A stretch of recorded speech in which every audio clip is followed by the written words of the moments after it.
C'est au nom du peuple congolais que j'accepte le prix Nobel de la paix. C'est à toutes les victimes de violences sexuelles à travers le monde que je dédie ce prix. It is December 10th, 2018, and Denis Mukwege finds himself in a place he'd never even dreamed of being, Oslo City Hall, where he has just been awarded the Nobel Peace Prize. He's moved, happy, and still a little shocked that a simple gynecologist, son of a pastor from Bukavu in the Democratic Republic of Congo, made it quite this far. Denis Mukwege, of course, is no simple gynecologist. In the past 25 years of daily practice and experience, he has become the leading expert in reconstruction for survivors of sexual assault. Surgical reconstruction of their organs, that is, but also psychological wounds and social stigma. His plans started out very different. His father was a pastor, and one of his various missions was to visit the sick and pray with them. Denis would accompany his father on these trips, but he never understood why the people they visited didn't receive medication as well as prayers. Only the people dressed in white, the muganga, the doctors, would give out medication. One evening, standing before the bed of a sick child, Denis decides he is going to become a doctor. His first choice of specialization, maybe because of that child, is pediatrics. During his studies, however, Mukwege realizes that many of the children he wants to treat rarely make it into the world. Their mothers are frequently forced to walk for hours to reach a hospital after they go into labor, losing the child in the process. More out of necessity than choice, then, he changes his specialization. For me, it was clear to be in a country where women are dying and giving life. It was just unacceptable. The year is 1999, and Mukwege is 45 years old when he realizes his dream, setting up a hospital in Panzi, on the outskirts of his hometown. I decided to create just a small hospital where I can perform cesarean and help women to fight against maternal mortality. That was my goal. But unfortunately, the first patient I treated at Panzi in Bukavu area, she didn't come for the childbirth, but she came because she was raped with extreme violence. I think that it should be a crazy man who just did it because he was maybe under drug or things like that. But I was completely wrong because 3 months after, I treat 45 women with the same stories. Mukwege listens to all of these stories. And the more he listens, the more he realizes that rape has become a weapon to wage the war ravaging his country. He also realizes that it's a tool for the militia, local factions, and gangs to control people through fear. Rape not only destroys the woman, but also her family, her village, and her entire community. We can combat sexual violence in conflict only if the population can be aware about how this weapon can destroy the community, not only destroying the victim, but destroying the families, society. Doctors do what they can, and always their best in the operating room.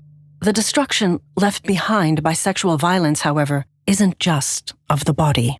When rape is used as a weapon of war, it's not only to destroy them physically, but it's also to destroy them mentally. And most of the time, rape is happening in public, in front of the husband, the children, rape in front of their parents, and women are raped in front of their husband, and so on. So the consequence is not only physical consequence, but is also mental consequence. And after a few months, we start to understand that even if we succeed with physical healing, but the big question was the mentally.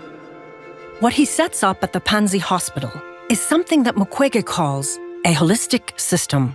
4 pillars supporting aid and recovery. 4 pillars upon which victims of violence can build, start walking and living once more.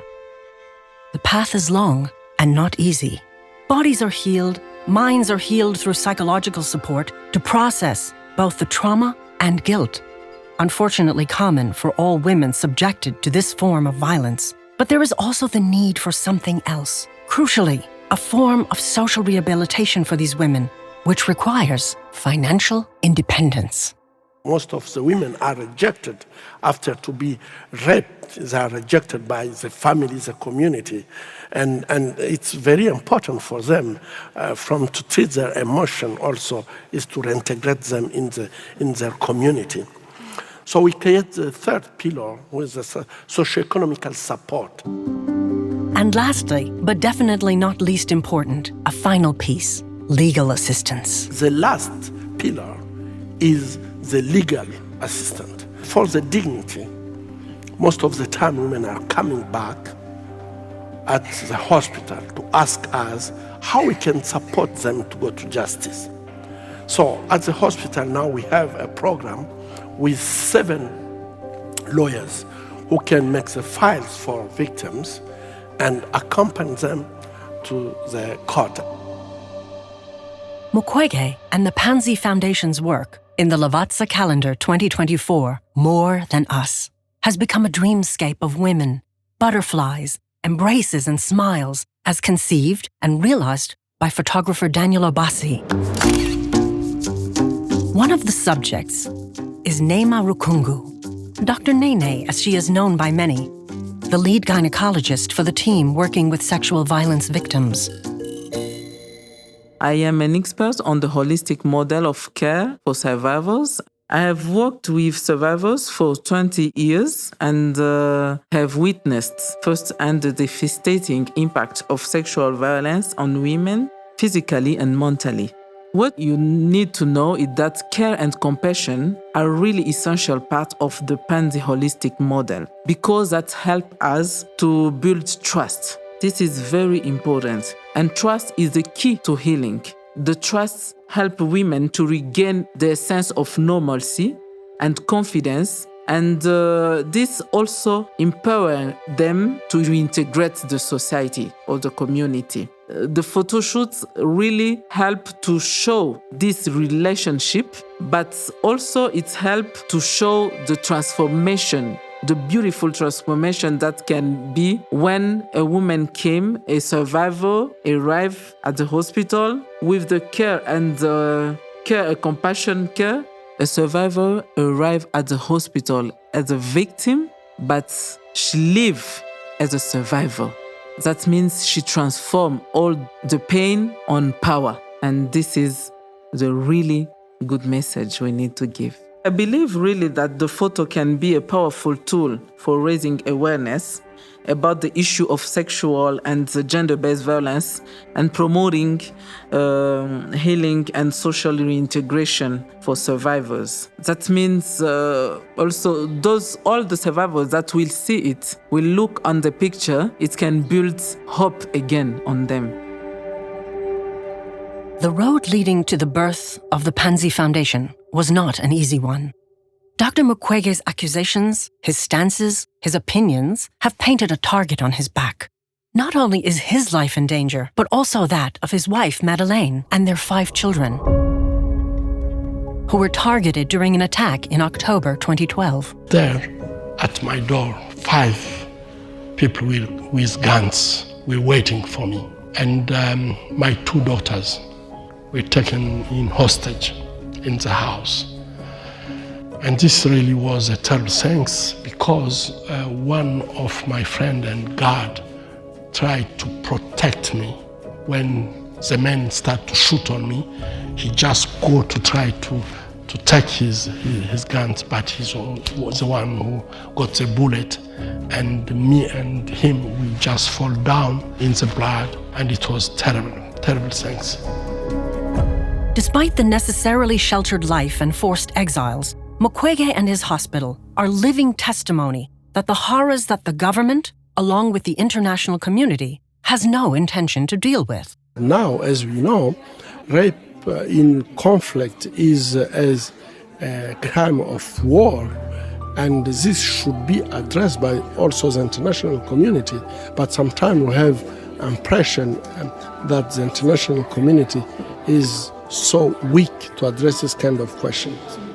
International awards, recognition, and support from high-profile individuals from the world of politics, culture, and the arts are useful tools to avoid falling into the trap of forgetting the topic of sexual violence and assault. According to Mukwege, the first necessary step that society at large requires to change the situation is a cultural one. I think that fighting against sexual violence is to fight for the world where really men and women can be equal, and this is only the one world we can get. And that change, it involves all of us. Sexual violence is not really a feminist question. It's not a question of women. It's a human question.